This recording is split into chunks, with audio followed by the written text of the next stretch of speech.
Hello, hi மக்களே! நீங்க அழகா ஒரு சாரி எடுத்துட்டு, அதோட ப்ளவுஸ் டல்லா இருக்கு அப்டின்ட்டு ஃபீல் பண்றீங்களா?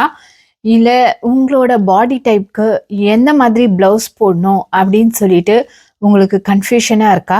அப்ப ஸ்கிப் பண்ணாம இந்த வீடியோவ பாருங்க. இந்த வீடியோ உங்களுக்கு தான். நம்ம பாடி டைப் என்னன்னு தெரிஞ்சுக்கிட்டு, அதுக்கேத்த மாதிரி நீங்க ப்ளவுஸ் சூஸ் பண்ணா உங்களுக்கு ஒரு பெர்ஃபெக்ட் லுக் கிடைக்கும். ஃபார் எக்ஸாம்பிள் நம்ம 3 பாடி டைப் பார்ப்போம். Lean, medium and fat. இப்போ நம்ம ஃபர்ஸ்ட் பார்க்குற body type lean body type. So lean body டைப்பில் இருக்கிறவங்களுக்கு பஃப்டு ஸ்லீவ்ஸும் ரஃபல் ஸ்லீவ்ஸும் வச்சு ப்ளவுஸ் ஸ்டிச் பண்ணாக்கா ரொம்ப சூப்பராக இருக்கும்.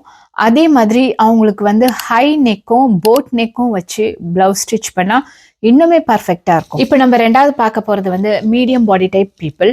So medium body type people என்ன மாதிரி இருக்கவங்க தான் medium body type people.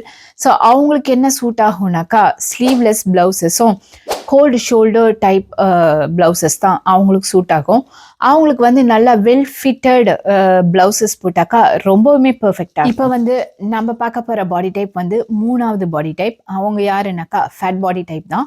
So fat body type உள்ளவங்களுக்கு லாங் ஸ்லீவ் வச்ச ப்ளவுஸும் 3/4 ஸ்லீவ் வச்ச ப்ளவுஸும் ரொம்பவுமே சூப்பராக இருக்கும். அவங்களுக்கு யூ டைப்பும் வி டைப் இருக்கிற நெக் வச்ச ப்ளவுஸஸ் ஸ்டிச் பண்ணாக்கா ரொம்பவே பர்ஃபெக்டாக இருக்கும். இந்த மாதிரி நிறைய யூஸ்ஃபுல்லான ப்ளவுஸ் டிப்ஸ் உங்களுக்கு வேணும்னாக்கா கமெண்ட் செக்ஷனில் ப்ளவுஸ்ன்னு டைப் பண்ணுங்க. நான் உங்களுக்கு இந்த ப்ளவுஸ் டிப்ஸ் இபுக்கை டிஎம் பண்ணுறேன்.